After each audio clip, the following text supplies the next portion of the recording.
नई सोच नया आगाज भारत आज के इस कार्यक्रम में इस कड़ी में हमारे साथ जुड़े हैं भारतीय जनता पार्टी के प्रदेश प्रवक्ता हरियाणा ग्रंथ अकेडमी के उपाध्यक्ष वीरेंद्र चौहान जी। युवा जोश के साथ हरियाणा में भारतीय जनता पार्टी को हमेशा टीवी पर सुरक्षा प्रदान करने वाले पूर्व पत्रकार, तो मैं नहीं कह सकता क्योंकि पत्रकार कभी पूर्व नहीं होता, बिल्कुल वीरेंद्र सिंह चौहान जी हमारे साथ जुड़े हैं। उनसे हम चर्चा करेंगे आज की इस कड़ी में। स्वागत है आपका वीरेंद्र जी। जी। शुक्रिया आपका। और आपने बहुत बढ़िया बात से शुरुआत की। मैं आज भी अपना परिचय अगर कहीं कराता हूँ, वो चाहे पत्रकारों के बीच में बैठ के कराना हो या अन्यथा भी, तो मैं यही कहता हूँ कि मैंने अपना करियर पत्रकार के रूप में शुरू किया और जीवन भर मेरे भीतर का पत्रकार मैं जिंदा रखूँगा, कृत संकल्प हूँ इसके लिए। और जब मैं पत्रकारिता पढ़ा रहा था यूनिवर्सिटी में कुछ वर्षों तक, तब भी मैं यही कहता था, once a journalist always a journalist. तो पत्रकार हमेशा पत्रकार रहता ही है, और वो कुछ भी बन जाए।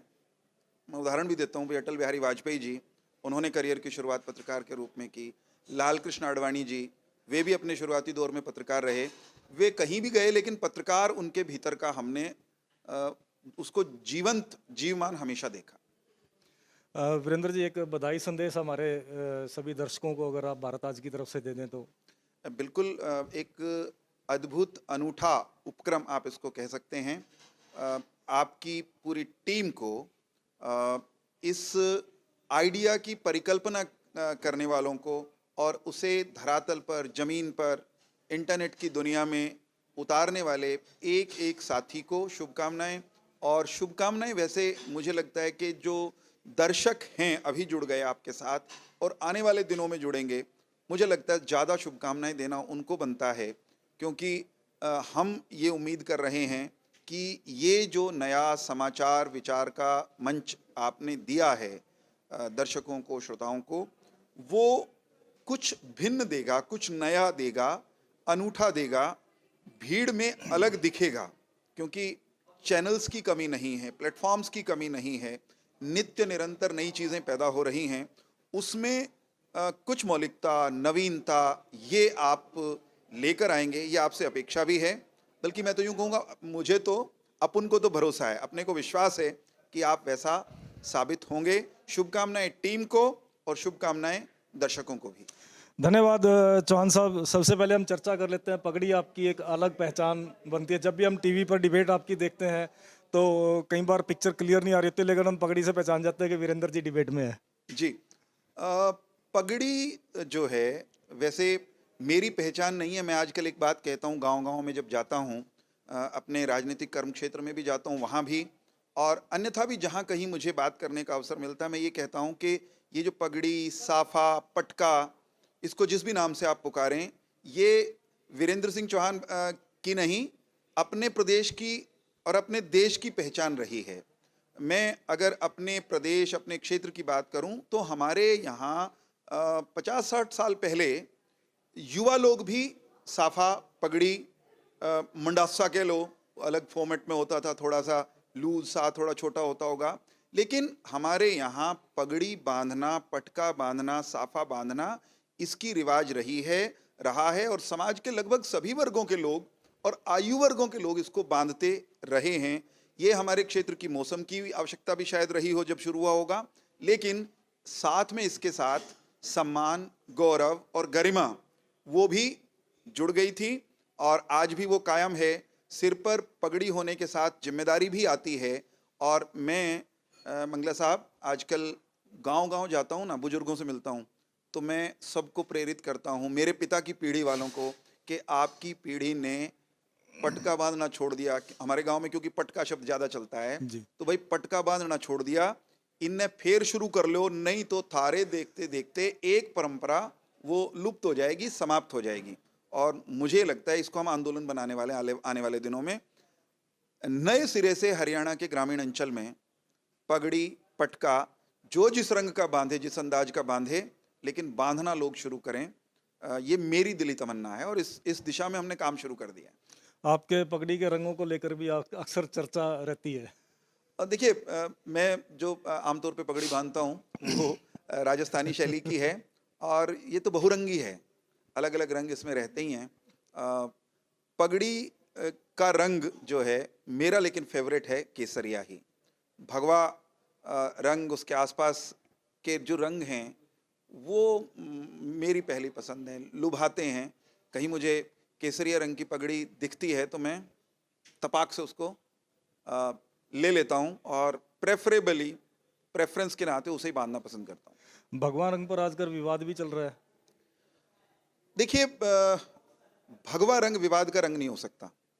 भगवा रंग गौरव का, त्याग का, बलिदान का, ऊर्जा का, सूर्य देवता का, ताजगी का रंग है।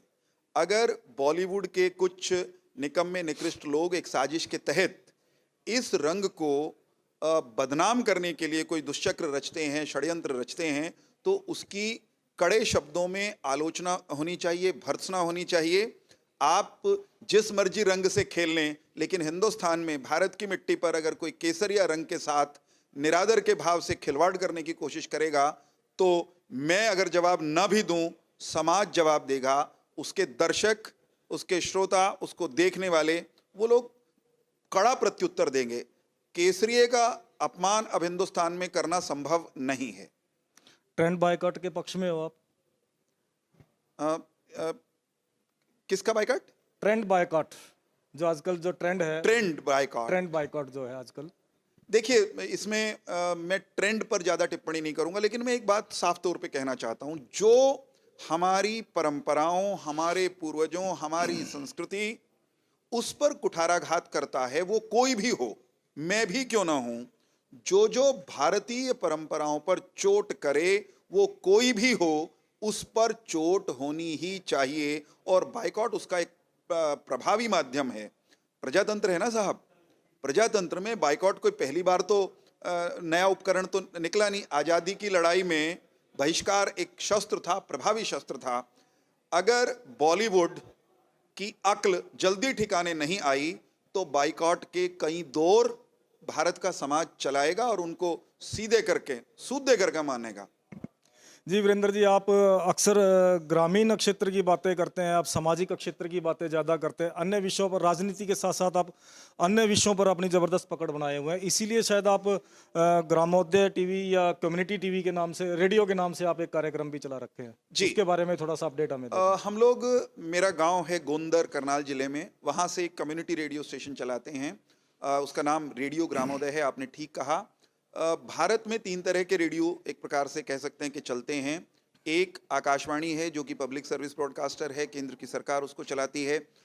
दूसरी श्रेणी है प्राइवेट कमर्शियल एफएम। तो इन 2 श्रेणियों के आने के बाद एक बात महसूस की जाती थी हिंदुस्तान में कि ऐसा भी कोई प्लेटफॉर्म होना चाहिए रेडियो फ्रीक्वेंसी पर चलने वाला, जिसमें आकाशवाणी जैसी सरकार की जकड़ भी ना हो और कमर्शियल रेडियो स्टेशनों जितना कोरा व्यापारिक नजरिया भी ना हो।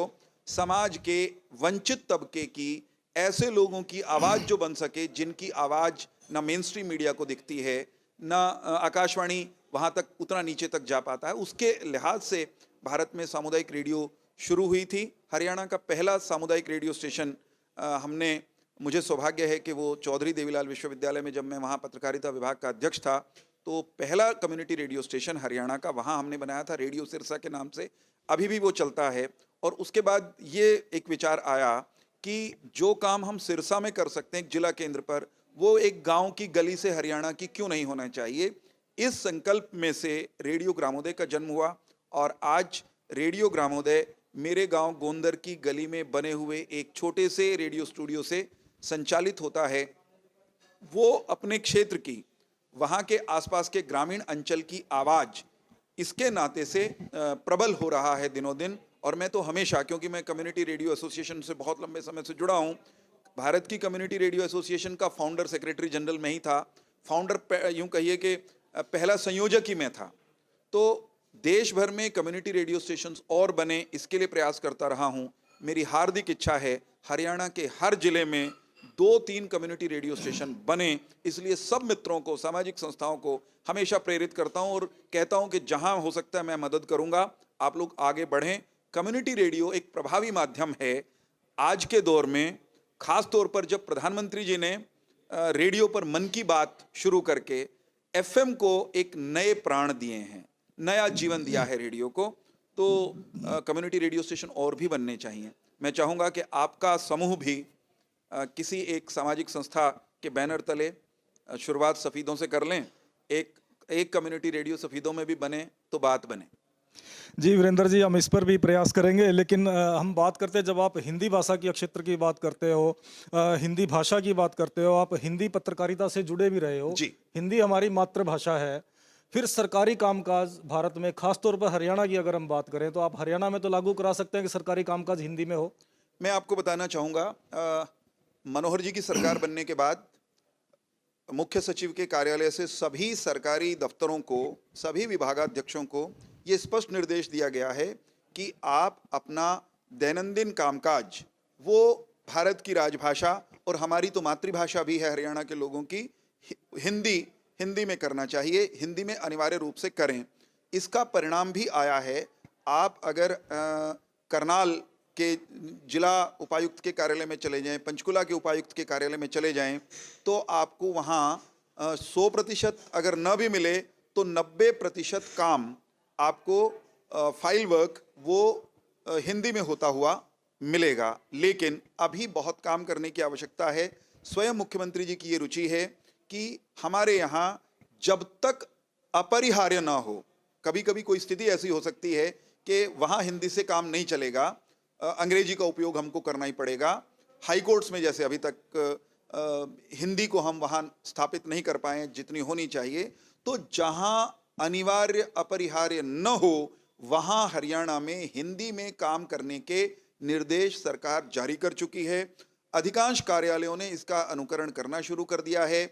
जहाँ नहीं हुआ है, आने वाले दिनों में आप उस काम को हिंदी में होते हुए देखेंगे। हम यहाँ पर ही नहीं रुके हैं, केवल सरकार के दफ्तरों में, डीसी के दफ्तर में, बिजली विभाग के दफ्तर में, निगम में, पालिका में, वहीं केवल हिंदी में काम नहीं होना चाहिए, जिला अदालतों में भी हिंदी में काम शुरू हो। इस दिशा में भी काम हमने शुरू किया है। अभी 2-3 दिन पहले ही एक अधिसूचना जारी हुई है, जिस अधिसूचना के प्रभाव के कारण आने वाले दिनों में हर अदालती आदेश जिला अदालतों का हिंदी में उसकी कॉपी वादी को, प्रतिवादी को वो उपलब्ध कराना अनिवार्य कर दिया गया है।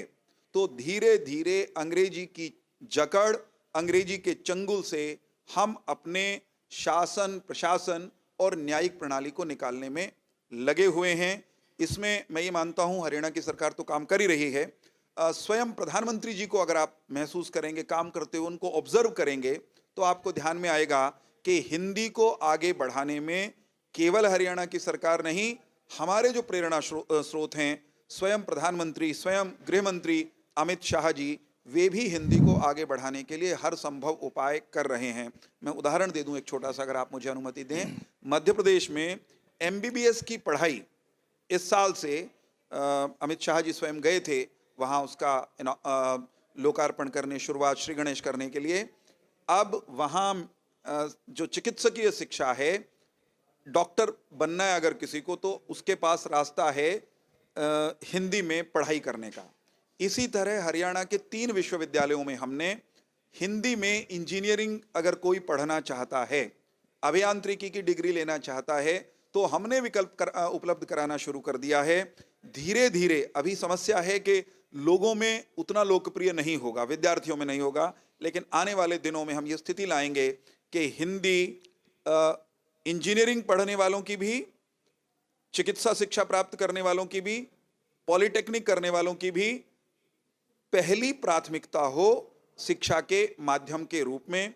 यहाँ ये जोड़ देता हूँ मैं कि हरियाणा ग्रंथ अकादमी, जिसके मुखिया माननीय मुख्यमंत्री जी हैं, मैं उसका उपाध्यक्ष और निदेशक हूँ।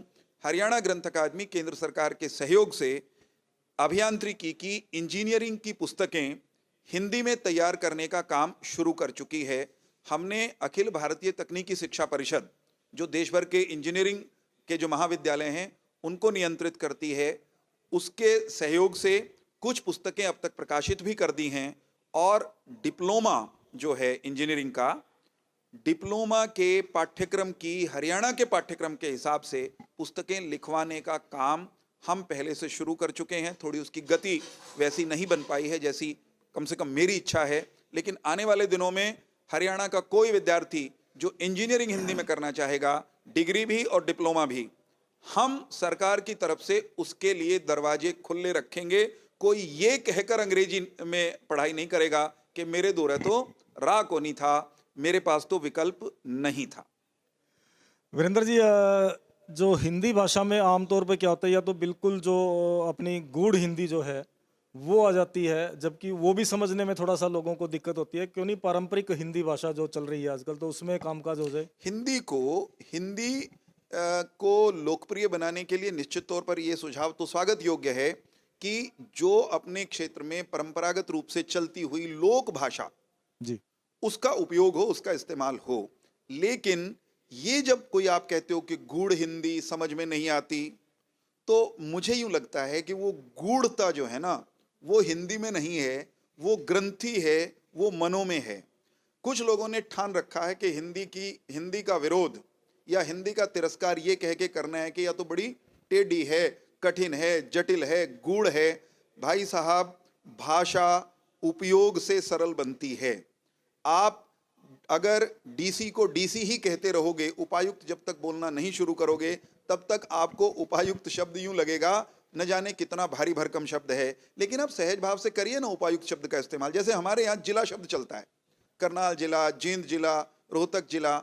उत्तर प्रदेश में जनपद चलता है। जनपद। तो जब हरियाणा का आदमी जमुना पार करके यूपी का नहीं जावे, तो उसको जब जनपद, मुजफ्फरनगर जनपद लिखा हुआ आता है, तो वो लगता है तेरे कितना भारी शब्द है। तो क्योंकि हम इस्तेमाल नहीं करते, जिस दिन आप जनपद शब्द का प्रयोग करना शुरू कर देंगे, मान लीजिए जनपद को हम अपना लेते हैं, तो जनपद एक हफ्ते में आपके लिए सरल, सहज, स्वाभाविक हो जाएगा। भाषा, बोली उपयोग से सबल बनती हैं, प्रबल बनती हैं। उपयोग तो करिए, और उपयोग से पहले पता क्या करना पड़ेगा, मनों में जो ग्रंथियां बनी हुई हैं ना, गांठें बनी हुई हैं, उन गांठों को हो सके तो खोल डालिए, और नहीं खुलती तो तोड़ डालिए। ग्रंथियां गुलामी की, दास्ता की, मानसिक कमजोरी की निशानी है। अपनी भाषा, बोली, संस्कृति, वेश, अपने पूर्वज, इन पर गर्व करना शुरू करेंगे हम, तो फिर कुछ भी जटिल नहीं लगेगा, कुछ भी कठोर या कुछ भी गूढ़ नहीं लगेगा। अभी हमने चर्चा की वीरेंद्र चौहान जी से, जो कि हरियाणा ग्रंथ अकादमी के उपाध्यक्ष हैं और बीजेपी के प्रवक्ता भी हैं। अपनी भाषा, अपना देश और अपना वेश, इस विषय पर हमने चर्चा की। अब हम चर्चा कर लेते हैं जिस काम के लिए भारतीय जनता पार्टी ने जिम्मेवारी सौंपी है, राजनीति की। 21 तारीख को राहुल गांधी भारत जोड़ो यात्रा लेकर के हरियाणा में आ रहे हैं, तो क्या असर होगा हरियाणा की राजनीति पे? देखिए, राहुल गांधी की इस यात्रा का जो असर सारे हिंदुस्तान पे हुआ है, उससे अलग कोई असर हरियाणा में होगा मुझे तो लगता नहीं। बल्कि हरियाणा में तो और राहुल गांधी का काम कठिन है, औखा है। उनकी अपनी पार्टी इतनी बुरी तरह बिखरी हुई है कि वे भारत जोड़ने की बात करने के बजाय कांग्रेस जोड़ने के लिए हरियाणा में उनके हिस्से में आया हुआ जो समय है उसका उपयोग कर लें तो बेहतर रहेगा। हमको मालूम है कि कांग्रेस की राजनीतिक स्थिति हरियाणा में कैसी है। कांग्रेस हरियाणा में आधा दर्जन गुटों में बंटी हुई है, और देसी में कहना हो ना जमाई, तो हरियाणा में एक मुहावरा है, जूतियां में खीर बंटना। कांग्रेस के राजनीतिक रसोई में खीर बंट रही है तो जूतियों में बंट रही है। एक दूसरा मुहावरा भी है, जूतम पैजार। ये अगर लखनऊ वाले कहेंगे तो जूतम पैजार कह देंगे, हम न्यू कहते जूतियां में खीर बटे। कांग्रेस के भीतर जितनी भयंकर टूट है, फूट है और गुटबंदी है, राहुल गांधी को फोकस करना चाहिए कि खिंडी हुई, बिखरी हुई और गिरी हुई कांग्रेस को एकजुट करने पर ध्यान दें। मुझे लगता है न तो राहुल को उस बात की चिंता है, और जिस आदमी को अपनी पार्टी को जोड़ने की चिंता ना हो, या जिस व्यक्ति के पास अपनी पार्टी को एकजुट करने का सामर्थ्य न हो, वो भारत जोड़ने की जब बात करे तो हास्यास्पद ही उसको कहा जाएगा। वैसे भी आपको मालूम है ना, राहुल गांधी जब बहुत गंभीर होकर भी कोई बात करते हैं तो हफ्ते में 10 दिन में उनकी गंभीरता भी उनको कहीं ना कहीं किसी ना किसी रूप में हंसी का पात्र बना देती है। भारत जोड़ो यात्रा में भी वो कई बार हंसी का पात्र बन चुके हैं। आने वाले दिनों में अगर उनकी हरकतें नहीं सुधरी, वो ऐसे ही चलते रहे, तो हंसी के बाद व्यक्ति घृणा का पात्र बनता है। राहुल गांधी अब लगभग उस मोड़ पे आ चुके हैं जहां भारत की जनता राहुल गांधी और कांग्रेस से उसको घिन आने लगी है। आप जरा सोच के तो देखिए, अपने दिल पर हाथ तो रख के देखिए, और राहुल गांधी भी दिल पे अगर हाथ रख के सोच लेंगे तो शायद खुद से उनको घिन आएगी कि भारत की सेना वो सर्जिकल स्ट्राइक करती है, दुश्मन के घर में जाकर आतंकियों का दमन दलन करके वापस आती है। राहुल गांधी और उनकी पार्टी सेना की क्रेडिबिलिटी पर सवाल उठाते हैं। भारत की सेना चीनी घुसपैठियों को मार मार लठ, देसी में कहना हो तो मार मार लठ बगान लाग रही है। वीडियो पर उसके प्रमाण सामने हैं, और राहुल गांधी ये कहते हुए दिखाई सुनाई देते हैं कि भारत की फौज वो पिट रही है। जो सेना का मनोबल गिराने का पाप कर सकता है, वो भारत जोड़ने की बात करता हुआ निश्चित तौर पे अच्छा नहीं लगता। वीरेंद्र जी, आपने कहा कि कांग्रेस में खीर का आपने जिक्र किया, तो यानी कि कहीं ना कहीं खीर का माहौल तो है कांग्रेस में ना? नहीं साहब, खीर से मेरा अभिप्राय है कि उनके यहाँ जो कुछ बचा खुचा है।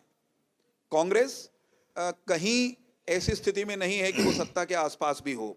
हम तो सत्ता को खीर मानते नहीं वैसे, लेकिन अगर कोई सत्ता को खीर मानता भी हो तो भी कांग्रेस सत्ता की, शासन की खीर के तो लवे दोरे भी कोनी, डेकण भी कोनी लागती दिखती। लेकिन कांग्रेस में जो कुछ बचा खुचा है वो लोग उसी के लिए जूतम पैजार कर रहे हैं। अब सोचिए तो सही, छोटा सा प्रदेश और एक व्यक्ति को अध्यक्ष नहीं बना पाए। अध्यक्ष नहीं बनाया साहब, अध्यक्ष मंडल बनाया। मैं तो कभी कभी कहता हूं कि अध्यक्ष मंडल नहीं है, यह अध्यक्षों का गिरोह है जिसकी अलग अलग दिशाएं हैं, अलग अलग महत्वाकांक्षाएं हैं, और इसी के कारण हर दिन जूतम पैजार भी होती है। आपने कुलदीप बिश्नोई छोड़ गए कांग्रेस को, उसके बाद कितने दिन से मीडिया में इस बात को लेकर चर्चा है कि भूपेंद्र सिंह हुड्डा कुलदीप बिश्नोई को अपनी ओर से निपटा के, वैसे तो कांग्रेस को निपटाया उन्होंने, कुलदीप बिश्नोई को नहीं निपटाया, कि अब वो कुलदीप बिश्नोई को निपटाने के बाद किरण चौधरी जो उस पार्टी की बची खुची, घिसी पिटी और गिरी हुई कांग्रेस की जो नेता है, बड़ी नेता कह सकते हैं आप उनको, अब वो उनको निपटाने में लगे हुए हैं।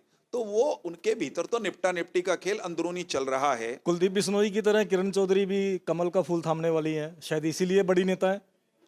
नहीं, किसी नेता को बड़ा इसलिए तो हम नहीं कहते कि वो भारतीय जनता पार्टी में आ गया है, आने वाला है। अगर कुलदीप बिश्नोई का कद आपको आंकना है, नापना है, तो देखिए वो कितनी बार विधायक रहे। वो उन्होंने अपनी पार्टी भी चलाई, उस पार्टी का भी कुछ न कुछ अस्तित्व था प्रदेश में, और फिर उनका एक पारिवारिक विरासत, उनके पिता की एक पॉलिटिकल लीगेसी रही है, वो उसके उत्तराधिकारी के नाते उनका कद बड़ा माना। किरण चौधरी भी एक लीगेसी को रिप्रेजेंट करती हैं।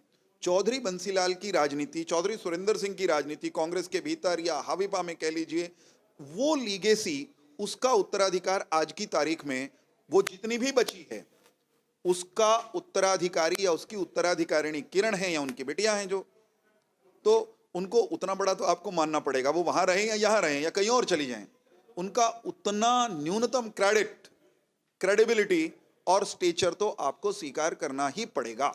लेकिन भारतीय जनता पार्टी तो परिवारवाद के विरोध में है। मैं तो बिल्कुल है, हम तो परिवारवाद में कुलदीप कभी, बिश्नोई की बात करें, भव्य बिश्नोई की बात करें, रेणुका बिश्नोई की बात करें, या हम किरण चौधरी की बात करें, तो क्या परिवारवाद की राजनीति का उत्तराधिकारी नहीं है? Bharatiya Janata party as such, Bharatiya Janata party हमेशा स्पष्ट रूप से ये कहती रही है और करती रही है कि हम भारत माता की जय, इस नारे, इस उद्घोष में समाये हुए विचार को लेकर राजनीति करते हैं।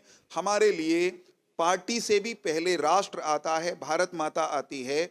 हम इस विचार के लिए काम करने वाले लोग हैं। व्यक्ति और परिवार के आसपास न हमने कभी चक्कर लगाए, न हम किसी परिवार के साथ बंधे। हमारा अगर कोई परिवार है तो वो भारतवर्ष की जनता, भारतवर्ष का मतदाता है। भारतवंशी लोग हैं, दुनिया के किसी भी कोने में वो बसे हुए हों। हाँ, अगर किसी परिवार, किसी राजनीतिक परिवार ने कोई काम किया है और उसकी कोई विरासत, लीगेसी है, तो वो भी क्लेम कर सकते हैं और किसी मात्रा में उसको स्वीकार भी किया जा सकता है। परंतु भारतीय जनता पार्टी रूपी परिवार में आने के बाद न ये परिवार, ना वो परिवार केवल एक परिवार, वो हमारा विचार परिवार है, भारत माता की जय का परिवार है, परम वैभवम नेतुमेतत् स्वराष्ट्रम का परिवार है, राष्ट्र प्रथम का परिवार है, हरियाणा एक, हरियाणवी एक का परिवार है।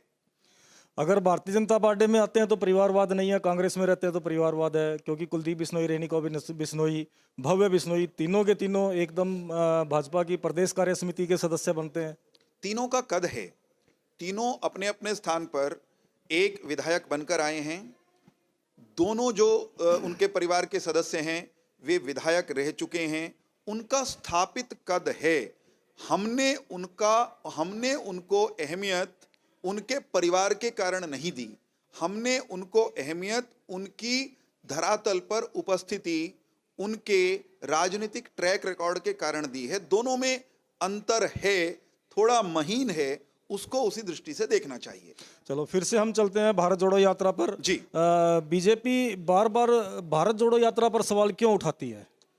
सवाल इसलिए किसी प्रकार का कोई डर लग रहा है प्रदेश में बीजेपी को या देश में? अच्छा, डरें किससे? उस पार्टी से डरेंगे क्या जिसको हिंदुस्तान की जनता ने पिछले 2 लोकसभा के चुनावों में वो 50 के आंकड़े से नीचे समेट कर रख दिया। उस पार्टी से हमको डरने की जरूरत है क्या?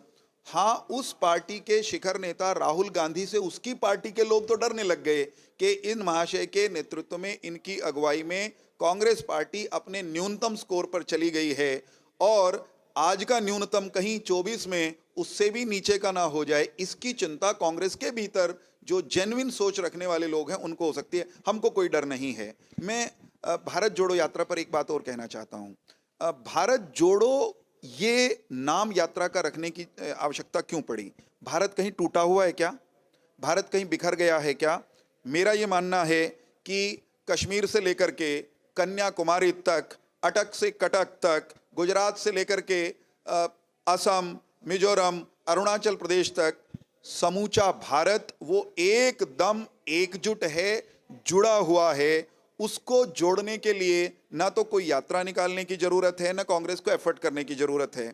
लेकिन जो करने की जरूरत है उसकी तरफ राहुल गांधी या कांग्रेस ने ध्यान नहीं दिया। मैं, आप कहें तो मैं कुछ चीजें गिनवा देता हूं। जब देश स्वतंत्र हुआ तो अंग्रेज ने भारत भूमि के 3 टुकड़े करने का प्रस्ताव रखा। जब शहीद आजम भगत सिंह, चंद्रशेखर आजाद, खुदीराम बोस, मंगल पांडे, झांसी की रानी लक्ष्मीबाई ये आजादी के लिए बलिदान हुए, कुर्बानी इन्होंने दी, तो इन्होंने एक भारत, एकजुट भारत, अखंड भारत के लिए कुर्बानी दी थी। लेकिन अंग्रेज ने चतुराई से देश को एक मुस्लिम राष्ट्र बनाने के लिए 3 टुकड़ों में बांटने का प्रस्ताव रखा। अगर कांग्रेस का संस्कार, स्वभाव भारत को जोड़ने का होता तो पंडित नेहरू, जो कि उस समय कांग्रेस के शिखर नेता थे, या स्वयं महात्मा गांधी, ये इस बात पर अड़ सकते थे कि देश बंटा हुआ नहीं चाहिए, आजादी 2 साल बाद ले लेंगे लेकिन बंटा हुआ भारत नहीं चाहिए। जिन्होंने भारत का बंटवारा कबूल किया, स्वीकार किया, वे भारत जोड़ने की बात कर रहे हैं, तो उन्हें पहले भारत को तोड़कर पाकिस्तान और बाद में बांग्लादेश, 2 टुकड़े, 2 देश आज एग्जिस्ट करते हैं, उन्हें भारत में जोड़ने की बात करनी चाहिए। मुझे अनुमति दीजिए, मैं इन्होंने भारत कहां कहां तोड़ा मैं उल्लेख करना बहुत जरूरी समझता हूं। 1947 जम्मू कश्मीर के महाराजा हरि सिंह, उन्होंने जम्मू कश्मीर की पूरी रियासत जो लेह लद्दाख से लेकर के गिलगित बल्टिस्तान, मीरपुर, मुजफ्फराबाद तक फैली हुई थी, उस समूची रियासत का भारत में विलय करने के दस्तावेज पर, अधिमिलन के दस्तावेज पर दस्तखत किए थे। अर्थात जैसे कोई भी दूसरी रियासत भारत में मिली, ठीक उसी तरह पूरे का पूरा जम्मू कश्मीर उन्होंने कागज पर पंडित नेहरू को, भारत सरकार को सौंपा था। लेकिन इस बीच में जब तक हमारी फौज वहां पहुंचती है कश्मीर में, उससे पहले पाकिस्तान की फौज और कबायली कश्मीर में घुस आए। हमारी फौज ने पहुंचते ही घुसपैठिए पाकिस्तानियों को पीटना शुरू किया, उनको भगाना शुरू किया। जैसे उन पे मार पड़ने लगी, उन्होंने पीछे हटना शुरू किया।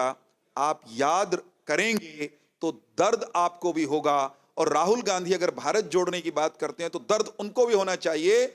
आगे बढ़ती, दुश्मन को खदेड़ती भारत की फौज के तेज गति से बढ़ते कदमों को किसने रोका?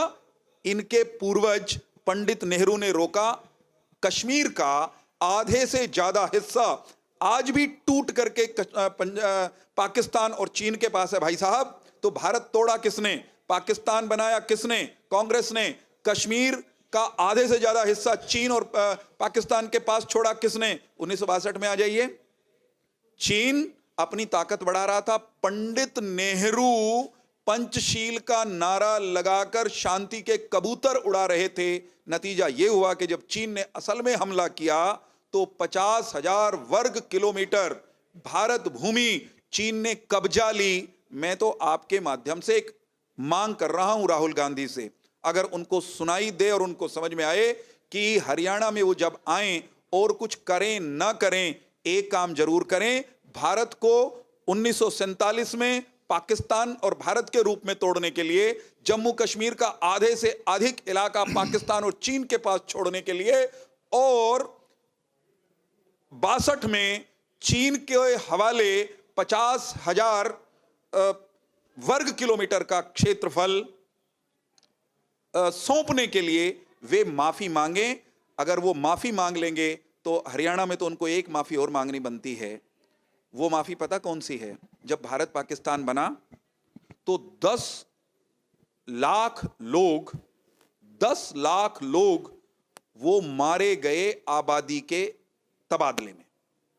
जो उधर से लोग आए, भरी की भरी ट्रेनें नए बने पाकिस्तान में से नए स्वतंत्र हुए हिंदुस्तान में आई, वो जो 10 लाख लोग मारे गए, घर नहीं पहुंचे अपने, उनके लाखों की संख्या में वंशज हरियाणा की धरती पर बसते हैं, जिनके पूर्वज मारे गए भारत के विभाजन की प्रक्रिया में। राहुल गांधी को अपने भारत जोड़ो यात्रा के हरियाणवी पड़ाव पर हरियाणा के उन विस्थापितों के वंशजों से हाथ जोड़कर माफी मांगनी चाहिए कि कांग्रेस ने देश बंटने दिया, इसलिए 10 लाख लोग मारे गए। साहब, फिर 21 तारीख जैसे जैसे नजदीक आ रही है, भारतीय जनता पार्टी के बड़े भारी भरकम नेता और पूरा मंत्रिमंडल जो है वो राहुल गांधी पर आरोप प्रत्यारोप लगाने के लिए प्रेस कॉन्फ्रेंस करने लग जाते हैं। हम जो कहीं ना कहीं डर तो लग ही रहा है फिर शायद। नहीं साहब, डर नहीं है। हमारा राजनीतिक विरोधी मैदान में आकर छल प्रपंच करने निकला है। क्या